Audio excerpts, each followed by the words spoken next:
Boa noite a todos. Que a paz e o amparo de Jesus estejam em cada coração. Hoje escolhemos um tema para conversarmos de importância fundamental para a nossa vida, mas que exige um esforço de nossa parte um pouco maior.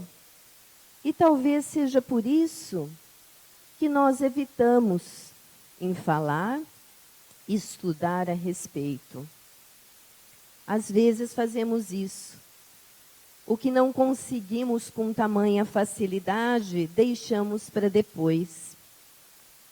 Mas nós não podemos nos esquecer que o tempo é agora. A nossa oportunidade é hoje.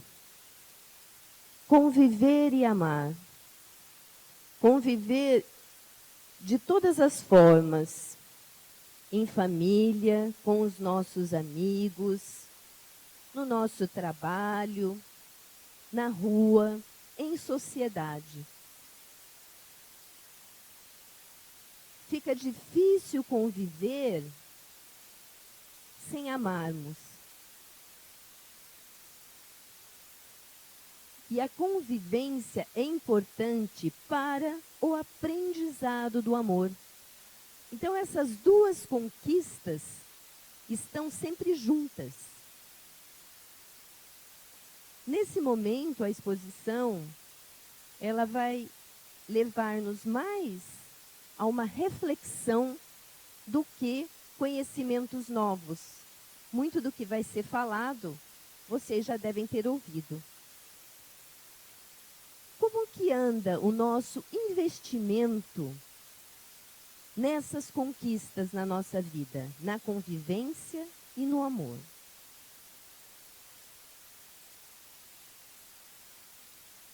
Um exemplo de uma sociedade harmônica nos traz o espírito Hamed na introdução desse livro, Conviver e Melhorar, que é a Sociedade das Abelhas. Essa sociedade é uma sociedade com uma eficiência na divisão do trabalho. Quem conhece as abelhas sabe que existem formas diferentes dentro de uma mesma colmeia. A rainha, o zangão, as operárias, cada uma desenvolvendo, desempenhando uma atividade diferente para que haja uma maior harmonia no trabalho a ser realizado. E o trabalho final dessa sociedade harmônica ainda nos produz o mel, né? E também alguns outros tipos de medicamento, como o própolis. Existe perfeita comunicação entre esses organismos, esses insetos, dizendo, inclusive, comunicando-se um com os outros para dizer aonde que há o néctar, aonde há uma maior quantidade de néctar. Os relacionamentos entre eles são harmônicos. Há um comportamento de extrema união e resistem unidas a qualquer força que as ameace. Eu não sei se vocês sabem, né? Mas se a colmeia se sentir ameaçada, o enxame a protege. Então, é só um exemplo ilustrativo de como uma sociedade pode ser organizada,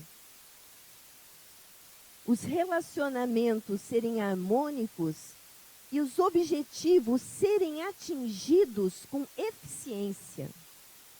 Mais uma reflexão.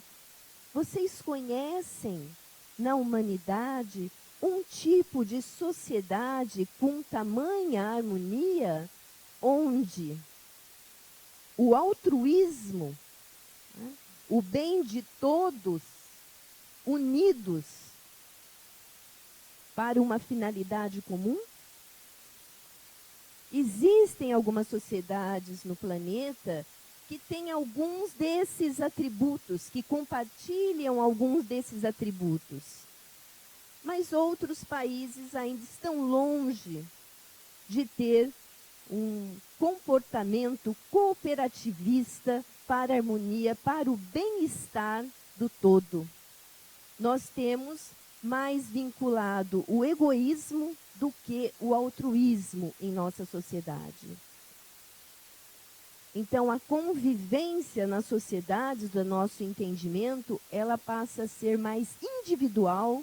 Nós estamos presenciando o individualismo por conta da mudança que nós vamos comentar com vocês, do que o altruísmo. Então, é uma reflexão que nós devemos nos espelhar em alguns outros países onde isso já tem, de uma certa forma, melhor desenvolvido. Alguns aqui podem lembrar desse tempo, de um tempo bom, em que se colocavam cadeiras nas calçadas, onde as pessoas, com simplicidade, conseguiam conviver, os familiares, com os seus vizinhos e amigos. E bastava uma cadeira, uma boa prosa e, às vezes, um cafezinho. Os mais jovens, talvez não, mas os avós talvez possam ter compartilhado desse momento de convivência. Esse é um exemplo de uma convivência que nós não encontramos mais na atualidade. Né? Embora eu vou dizer para vocês que em algumas regiões, um pouco de interior, né, cidades menores, ainda nós vemos esses hábitos nas pessoas, esses hábitos salutares de convivência, de estar junto ali, presente, contando causos, contando como foi o seu dia, olhando no olho, de forma harmônica e simples. Hoje, para que a gente reúna os nossos amigos ou familiares, precisamos de muitas coisas, né? Precisamos reunir com muita comida, muita bebida, nos esforçarmos para termos juntos aqueles a quem nós amamos, às vezes. Sobre esse comportamento de alpendres, porque chamava isso, se quem não sabe, e as varandas, encontramos o seguinte: houve um tempo em que as casas tinham alpendres. A televisão ainda não exercia poder absoluto sobre as famílias. Era dali que se observava a vida que caminhava mais lentamente que agora. Quero que observem isso. A vida caminhava mais lentamente. Era também ali que à tarde contavam-se histórias, aconteciam os namoros.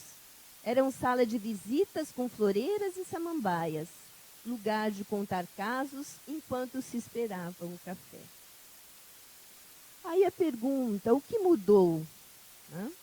Nós sabemos que houve muita mudança nesses últimos 50 anos. Até a própria engenharia colabora, ao invés de alpendre e varandas na área interna, que é uma questão de engenharia para ventilação da casa, hoje nós temos lugar à garagem, né, para colocar os carros. E as varandas ficaram mais para o fundo, embora algumas construções ainda persistem. O nosso modo de vida mudou. E nós estamos um pouco mais acelerados, eu estou sendo um pouco razoável. Né? O mundo acelerou. Acelerou por conta do progresso também. Então, hoje nós não temos tempo mais para colocarmos as cadeiras, ou sentarmos, se tiver cadeira na varanda, ou nas varandas, ou mesmo nas calçadas, por alguns motivos. E isso gera uma falta de convivência mais tranquila, somos muito mais rápidos nas nossas conversas, objetivos. Quando alguém está falando, de repente, se você olha, a pessoa não está mais nem do seu lado, né? Você fica falando sozinho. Pode ser por aí. Se não temos tempo para convivência um pouco mais, né, leve, quanto mais para praticar o amor a Deus e o amor a nós mesmos. Então, a que se deve isso? O que nós estamos fazendo, né, ou quanto de tempo temos investido em algo que é muito importante para nós, para a nossa transformação e principalmente para a nossa saúde. Saúde física, mental e espiritual. Então, se eu não estou fazendo o que é bom para mim, o que é que eu estou fazendo?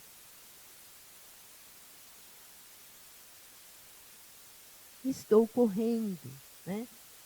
Foi por acaso que eu coloquei figura de mulheres, porque não fiquei procurando muito, mas os homens também podem estar nessa situação. Aqui nós vemos uma mãe com os filhos, com o tempo para levar para a escola, para ir trabalhar, para ir ao mercado, para voltar, para fazer isso. Pode ser o pai também, né? Hoje em dia temos essa divisão de tarefa, ou temos os dois juntos. Uma correria louca, uma aceleração na vida. Isso aqui está personificado uma mulher que, ao mesmo tempo, ela, no seu trabalho, tem que desenvolver diferentes atividades, muitas das quais ela nem foi contratada para aquilo, e consome, esmaga o nosso tempo. Em parte disso, a que nós vamos atribuir essa aceleração da vida? Eu disse que a vida mudou porque o progresso ocorreu. O progresso em todas as áreas, nas ciências, nas artes, na tecnologia. E é importante que ele tenha ocorrido. Faz parte da nossa evolução a existência do progredir. Mesmo em outra área, sem ser a espiritual, a intelectual.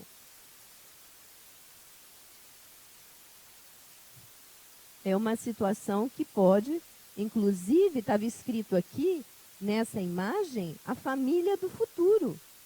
Que horror, não? A tecnologia, sendo nós estamos consumindo de um modo errado aquilo que veio para nos facilitar a nossa existência, para colaborar com o investimento do nosso tempo em coisas boas, está nos consumindo, está se apoderando de nós e não nos permitirmos ter liberdade para podermos conduzir o nosso tempo como queremos. Estamos sendo conduzidos por outras coisas, por outras necessidades desnecessárias. É isso que nós estamos chamando a atenção. Então, o progresso existe, mas a humanidade pode estar fazendo mau uso dele. Enquanto ele veio para nos ajudar, para facilitar conforto, ou mesmo o nosso investimento do nosso tempo em outras coisas que nos beneficiam o nosso crescimento, ele está fazendo com que nós nos tornemos prisioneiros dele. E é essa reflexão também que fazemos hoje. E o motivo principal não é o progresso. O progresso vai continuar existindo nesse planeta. Principalmente porque estamos num processo de transição, de passarmos para um de prova e expiação para o de regeneração. Se vocês verem as imagens que nos trazem a respeito do plano espiritual, o plano espiritual tem todo e um melhor desenvolvimento tecnológico do que nós temos aqui no plano físico, material. Mas são o aumento, né? O homem aumentou as suas necessidades materiais, que são desnecessárias, na verdade, né? E se preocupa com o ter. Se preocupa tanto com o ter, que não há tempo para se preocupar com o ser. Nós temos ouvido isso muitas vezes. Mas mudar os nossos hábitos que estão arraigados em nós há milênios, porque somos espíritos milenares, não gosto de falar isso, mas exige um pouco mais de esforço de nossa parte. Então, nós estamos investindo muito tempo para termos as coisas do que para sermos. Nós entramos naquilo que a psicologia diz hoje, né? A vida flui naquilo que chamamos de piloto automático. Nós colocamos na vida e realizamos todas as coisas rapidamente, sem nos darmos conta do que estamos fazendo, sem a presença, inclusive. Questiono vocês que estão agora aqui. Quantos de vocês estão de fato presentes em mente e em corpo naquilo que está sendo falado? Como é difícil manter a concentração naquilo que estamos fazendo agora. Os nossos pensamentos, eles nos chamam a outras coisas. Nossa, ela vai demorar muito para falar? Quanto tempo vai demorar para o passe? Na hora que eu sair daqui, eu pego a novela, depois eu vou fazer o quê? A nossa mente está acelerada demais. Então, esse chamamento, muitos, inclusive, dão uma olhadinha até no celular devagarzinho para ver se recebeu uma mensagem, né? Porque não podemos estar fora desse mundo. Então, é esse chamamento que nós temos vistos nos livros para que nós prestemos mais atenção na nossa vida, em nós, na nossa existência, para lembrarmos o significado dela, porque nós estamos nos deixando consumir pelo lado humanista, material e esquecendo a nossa essência. Então, situações como essa que nós estamos aqui se agravam, porque os conflitos aumentam. Nós não temos tempo para um diálogo amigável. Né? Podemos falar, não dá para falar outra hora, agora eu não tenho tempo, agora eu tenho que fazer isso, eu tenho que fazer aquilo. Por favor, olha, não está no momento. Isso em quase todos os lugares, na família, no trabalho. Então, temos que prestar atenção, porque isso pode fazer com que os sofrimentos que tanto nós não desejamos apareçam em nossa existência. E apareçam com intensidade tal para nos acordar, para que a gente preste atenção e se lembre o porquê estamos aqui e quem somos. Esse escritor, que eu gosto muito, Mário Quitanda, diz que é para a gente não deixar de fazer algo que se gosta por falta de tempo. Porque a única falta que se terá vai ser do tempo, que não volta jamais. Então, o tempo que se foi, ele não será mais restituído. Nós temos nossas escolhas, nosso livre-arbítrio. Que bênção que é o livre-arbítrio. E podemos escolher o que fazer, como fazer, podemos gerenciar o nosso tempo como nós quisermos, em favor de nós mesmos. Então é um convite, essas reflexões, a uma vida mais simples, a simplicidade. Nós temos que mudar os nossos hábitos para podermos viver a nossa humanidade e a nossa espiritualidade, pelo menos de modo equitativo. O mais interessante, verdadeiro, inteligente, seria viver mais a espiritualidade do que a humanidade. Porque nós somos espíritos imortais. E estamos num corpo material. Estamos nessa existência para o aprendizado. Difícil, mas não impossível. Segundo Divaldo Pereira Franco e Joana de Ângeles, nesse livro que eu recomendo, Plenitude, maravilhoso esse livro, de ensinamentos para nós. Então vocês vão dizer para mim, não é fácil mudar hábito? Não é. Não é nem fácil mudar uma marca de detergente, de sabão em pó, de um óleo que a gente usa. Às vezes nós estamos com tantas crenças. Imagine mudar o hábito da vida para uma simplicidade, sendo que o mundo nos convida ao consumo, ao materialismo. Nós temos que ter uma força de vontade muito grande mas é possível fazer com essa prática, né? Se nós formos muito dependentes, né, dessa matéria, não conseguiremos ver a luz verdadeira, né?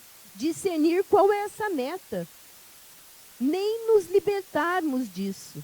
Somos presos a determinadas situações, a nossa rotina de vida dificilmente muda e não há mudança, né? Tem muita gente que diz assim, a minha vida, o meu sofrimento é o mesmo há muito tempo. É claro. Como é que você quer mudar se você não tem uma atitude para isso? Não existe.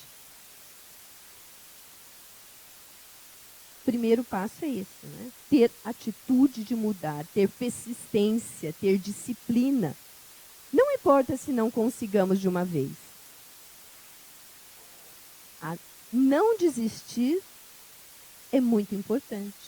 O esforço que nós fazemos para adquirir aquilo que temos a nossa meta, esse é o importante. Hoje eu não consegui, amanhã eu posso conseguir. Outro dia eu posso conseguir. Não importa, eu não vou desistir, porque é esse o objetivo. Aqui só para que a gente veja que muitas situações ruins podem advir dessa nossa aceleração no mundo vivo. Muitas consequências desagradáveis, em forma inclusive de doenças, né? Mudança brusca na rotina, traumas emocionais, ansiedade, depressão, angústia. Então, as consequências vêm dessa nossa aceleração.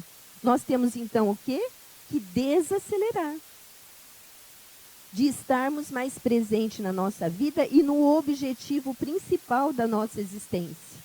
Nesses momentos de dor, porque são nesses momentos de dor e de aflição que nos levam a refletir. Infelizmente, somos pouco teimosos, orgulhosos, e não é de agora, é de muito tempo. Então, a dor é um modo de reparação daquilo que não está certo na nossa existência. Ela não vem como castigo de Deus, ela vem, às vezes, como um amor, para que você volte a repensar quem você é, o que você está fazendo nessa existência. E esse sofrimento não foi causado por Deus, foi você que se descuidou às vezes. Você que caiu em desequilíbrio por ficar no piloto automático e não lembrar do real objetivo da sua existência. Por que eu estou sofrendo? Começamos a perguntar, por que comigo? Faço tudo certo. Deveríamos dizer o quê? Para quê? Para que eu estou com essa dor agora? Para que veio isso para mim nesse momento? Para repensarmos o que está certo, o que não está certo dentro das leis divinas, não das leis nossas, do que achamos que é o certo e conveniente para nós. Para retornarmos à nossa condição divina. E nesse momento, a gente busca o tratamento físico, espiritual, muitas vezes psicológico, porque é necessário, dependendo do quadro, nós termos a ajuda em todos esses aspectos e também passarmos um tempo maior conosco mesmo, porque quando nós nos adoecemos ou temos alguma aflição, você fica mais com você mesmo. Você vai se encontrar. Quantas vezes do dia você faz um encontro com você, com o eu? Quem eu sou? O que eu estou fazendo da minha existência? Você tem tempo para isso? Para chamar o seu nome? Lilian, quem você é? O que você fez do seu dia? Você produziu? O que você fez nesse mês, diariamente, um momento, 5 minutos, 10 minutos? Quem somos mesmo? Somos espíritos imortais, há longo tempo nessa existência, né?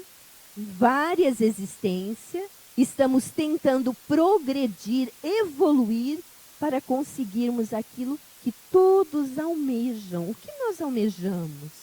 A felicidade, a alegria, termos paz interior, sermos plenos, construirmos o reino de Deus dentro de nós. Isso que todos buscam. Nós temos exemplos variados de muitas pessoas que têm muitos bens materiais e são aflitas, não têm paz dentro de si. Já uma demonstração viva de que a conquista da matéria não nos faz pleno, nos torna vazio. Às vezes, se não soubermos utilizar a matéria para o nosso progresso espiritual, moral e intelectual.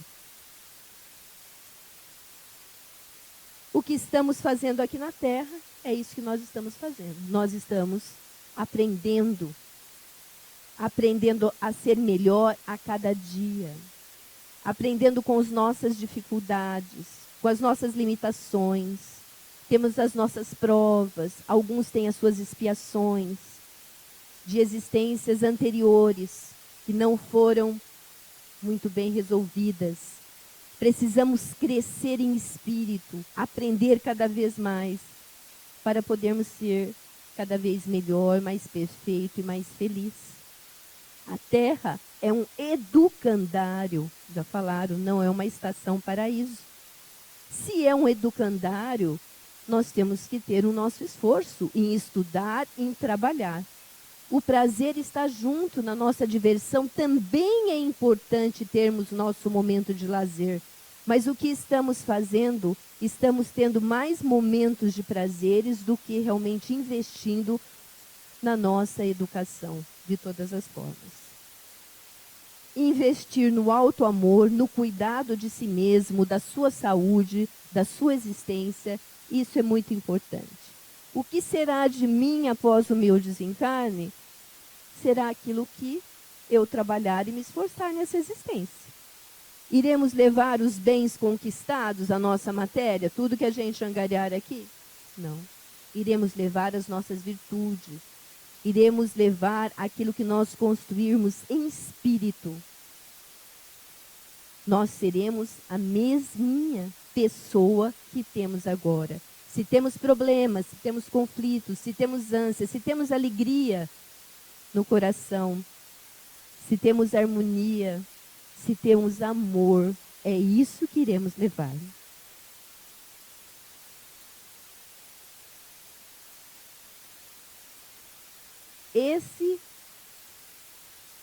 Os 2 mandamentos conhecidos por nós contém toda a lei e os profetas, conhecidos de todos aqui. Qual será o maior mandamento? Amarás o Senhor teu Deus de todo o teu coração e toda a tua alma e de todo o teu entendimento. Esse é o maior primeiro mandamento. E o segundo, semelhante a este, é amarás teu próximo como a ti mesmo. Amar a Deus, amar a nós e amar ao próximo, nós precisamos exercitar isso. Não cai do céu. É um trabalho árduo, é uma luta diária que temos que fazer. Só para pensarmos o que seria o amor numa expressão mais simples. Tudo o que querereis que os homens vos façam, fazei-o também vós a eles, porque essa é a lei e os profetas. Tratai todos os homens como quereríeis que eles vos tratassem. É assim que temos feito ao outro, ao nosso próximo, tudo aquilo que queria que fizesse por nós, o quanto de bem que estamos fazendo. Porque esse é o exercício do amor na forma mais simples.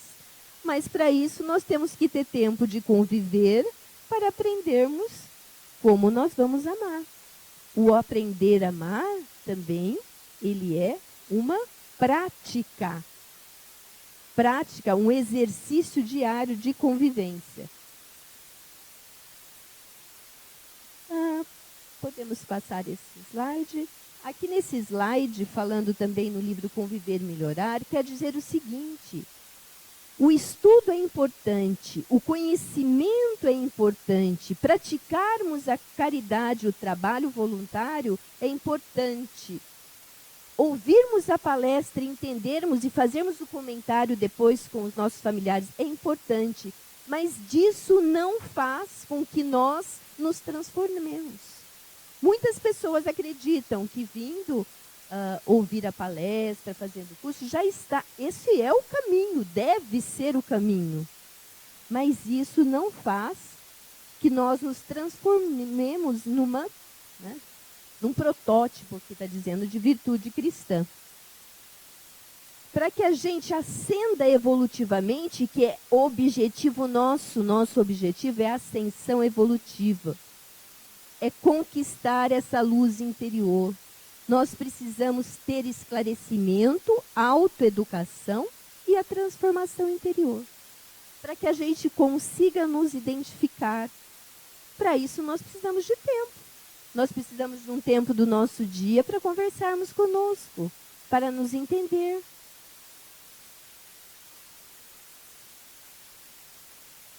Existe uma resistência à mudança e à renovação, como eu disse no começo. Falta de amadurecimento. A natureza não dá saltos. Queremos que essa transformação seja do dia para a noite. Queremos realizar poucas coisas e conseguir muito. A natureza não dá salto nem do ponto de vista biológico, embora em algumas situações poderíamos até conversar sobre isso, mas principalmente espiritual. Eu não consigo, de um dia para o outro, de egoísta, ser completamente altruísta. Eu tenho que exercitar. E para esse exercício eu tenho que ter o quê? Eu tenho que ter as provas do dia a dia para conseguir avaliar como eu estou, aonde está o meu termômetro. Instrução generalizada. Devemos ler livros espíritas, estudar a doutrina de Kardec e obras complementares, mas também devemos estar por dentro do que está acontecendo no mundo de uma outra face, porque nós vamos conviver com pessoas que não são espíritas somente, de outras religiões. E não podemos ser tão restritivos nas nossas amizades e convivências, porque daqui a pouco a gente só está convivendo com o que quem pensa e se harmoniza só com o que eu penso e harmonizo. Isso é muito fácil, não é? Essa convivência.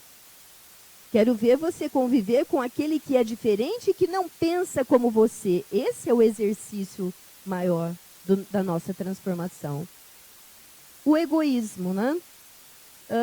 Se a mudança não foi boa para mim e foi boa para o grupo, eu reluto. Né? Vai haver uma mudança que está sendo para o bem geral, mas se não está me agradando, eu não quero mudar. Ausência de autoconfiança. Será que vai dar certo? Será que eu vou conseguir? A nossa falta de segurança em nós mesmos.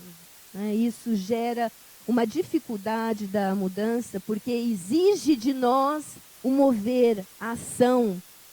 E karma não é sofrimento. Karma de cada um são as atitudes de mudança. E é isso que nós temos que ter. Preconceito. Muita gente tem preconceito. Ela tem uma crença que ela traz há milênios, não é só dessa existência. Vem com ela no seu perispírito, no seu subconsciente, e é muito difícil ela se liberar daquilo. Tá?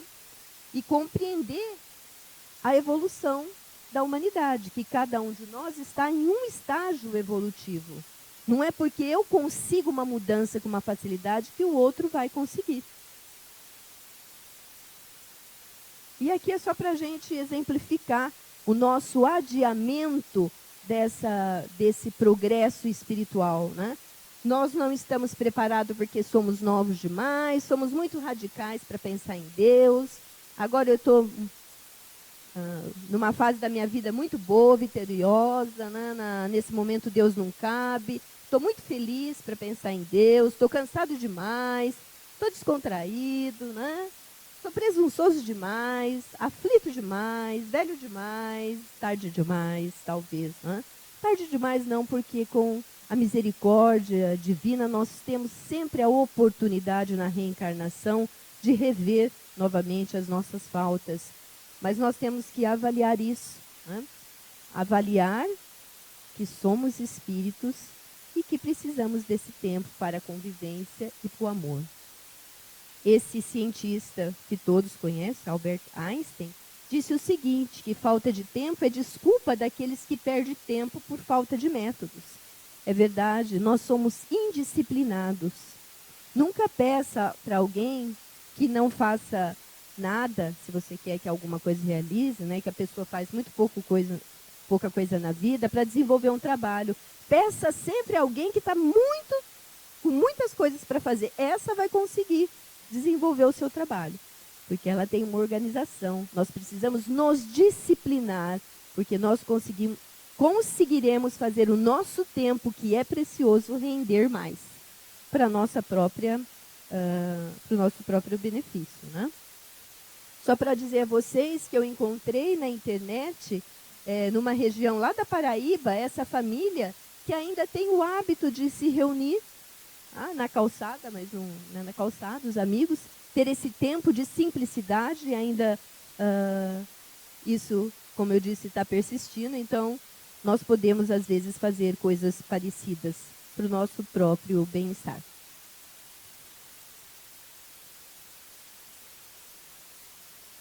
Uma outra coisa sobre o isolamento. Se nós nos isolarmos porque não conseguimos muito conviver, né, nem em casa, nem no trabalho, nem na sociedade, aquela pessoa que gosta de ficar mais sozinha, nós não conseguiremos, além de tudo aquilo que eu disse, exercer caridade. Somente o contato com o semelhante nas lutas mais penosas é que a gente vai ter ocasião de praticá-la. Se você ficar fechado num lugar, não sair, evitar tudo para não se contaminar com o mundo, como é que você vai exercitar tudo aquilo que você está, na teoria, tentando aprender? Aquele que se isola, portanto, priva-se voluntariamente do mais poderoso meio de perfeição, só tendo de pensar em si, sua vida e que é a de um egoísta. Isso no Evangelho segundo o Espiritismo. Para finalizar, nós não sabemos se essa é a imagem de Jesus quando ele se fez homem aqui na Terra para nos mostrar, nos ensinar a lei do amor e da esperança. Mas vamos imaginar que seja. Vamos olhar para essa imagem, para os olhos de Jesus, que são olhos de amor, são olhos de caridade, olhos de esperança, e rogar a Ele e aos bons espíritos que nos ajudem, que nos fortaleça nos nossos firmes propósitos de mudança interior. Que possamos, a partir de hoje, investir mais nosso tempo na nossa espiritualidade, nesse encontro amoroso com nós, com o nosso próximo e com Deus. Que a paz de Jesus esteja em nossos corações, hoje e sempre.